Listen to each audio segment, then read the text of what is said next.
So when setting up an aquarium, the first thing you need is an aquarium. And it's good to put some gravel in the bottom because it looks nice and natural.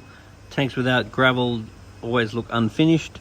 It's quite common to slope the gravel towards the back so the crap's more likely to land at the front. Now I don't want to have too much gravel. I like the gravel quite thin. Unless I'm going to have plants, then you need the gravel thick enough for the plants to root. More like 4 inches for plants, knowing that some plants will grow onto driftwood or rocks. And the size of the gravel, I like quite fine gravel, but not too fine. I don't like it like sand because I don't want the gravel to get sucked up through the gravel cleaner.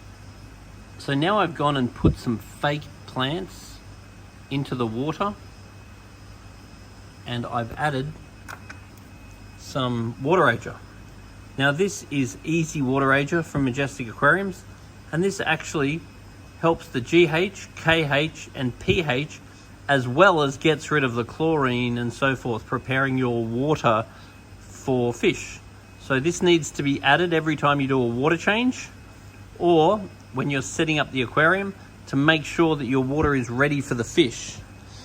So as this aquarium is now, we could have a small number of fish, maybe a couple of goldfish, but preferably some temperate water fish. So an unfiltered aquarium can capacitate a very small number of fish. You could think about danios, you could think about mountain clouds, potentially a fighting fish depending on the temperature of your aquarium. Or even a paradise fish would be a possibility. So there is a small number of fish that you could consider adding to this aquarium, which is basically just a fish tank with some water, with some waterager,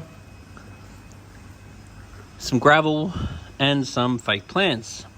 So we'd float these fish in the bag that the fish come in for about half an hour. Once the temperature is the same in the bag as the aquarium, we can then let the fish go. Now we do not want to feed new fish for about 2 days. And when you feed your fish, you want to feed very high quality foods. This is the food I recommend. This is probiotics by New Life Spectrum.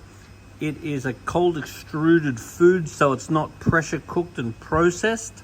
And it has a probiotic bacteria in it, which means that when the fish poo, the good bacteria in the poo eats the poo.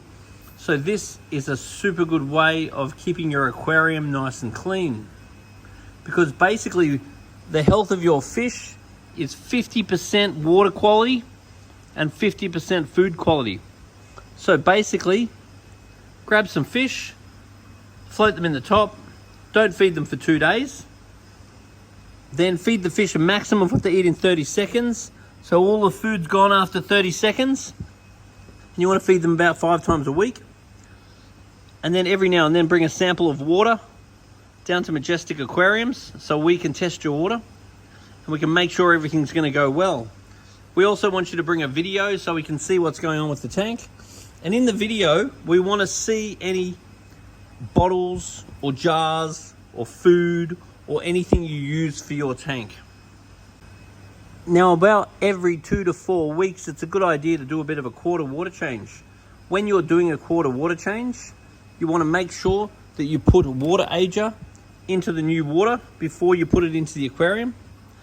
And it's best to either stir the gravel before you do the water change, or even better, you can actually use a gravel cleaner when you're doing the water change.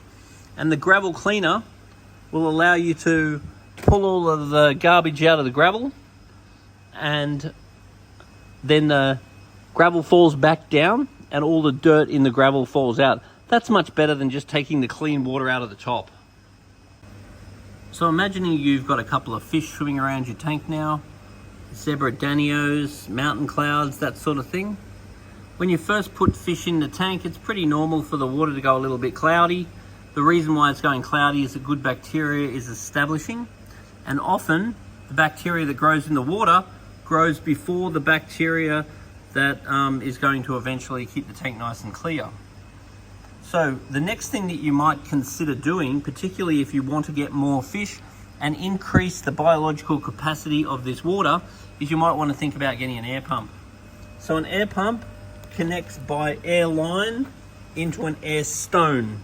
And the air stone is what puts oxygen in the water, and that increases the dissolved oxygen level, redox potential, and amount of fish that you can have. Okay, so to your fish, the very most important thing besides water is oxygen.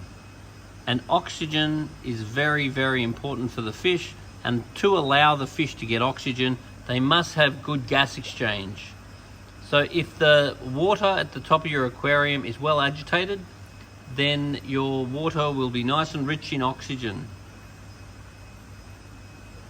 The other thing the oxygen will do is increase your redox potential, which means that all the good bacteria that grows in and on all the surfaces of the aquarium will very efficiently break down your fish waste. So oxygen is the most important thing besides the water. So now that you've got aeration in your aquarium, if you've ran your tank for a couple of weeks and your little zebra danios and mountain clouds and whatever you had in there are happy and healthy, then you could bring a sample of water and a video down to Majestic Aquariums, and you could consider getting a little bit more fish, because the fact you've got the oxygen means your biological capacity is increased. So you could get like some little rosy barbs or similar. You could get a little sucking catfish. That'll help to keep the glass clean. Now these extra fish are also temperate water fish, which means they do not need a heater, and they can handle inside your average home without a heater. Now this is obviously depending on where you live.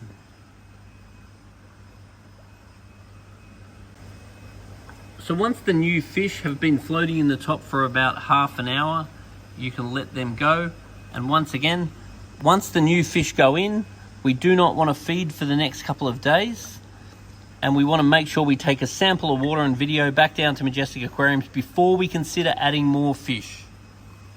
Assuming you want to increase your biological capacity over time, which means increase the amount of fish that you could potentially have, the next thing you may consider getting is a filter. Now with the filter, when we put the filter in, we really want to make sure that the filter is agitating the surface. So we need to make sure that when we switch the filter on, we want to see this surface being agitated by the filter.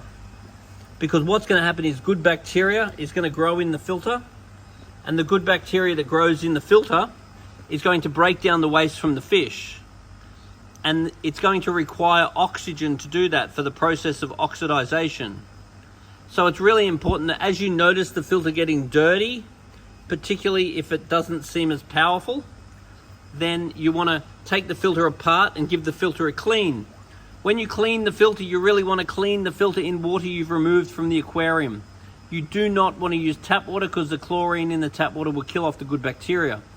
So the idea with the aquarium is you add a little bit of fish, then you let the good bacteria grow in the filter, then you get your water tested, then you add a little bit more fish, then you wait for the good bacteria to grow in the filter, then you get your water tested, and you do it all very slowly, remembering that every time you add new fish, you don't feed for the next couple of days. The other thing to be aware of is that every filter is going to have an impeller in it, and you can pull that impeller out and give it a clean every now and then if you notice that your filter doesn't appear to be as powerful as it was.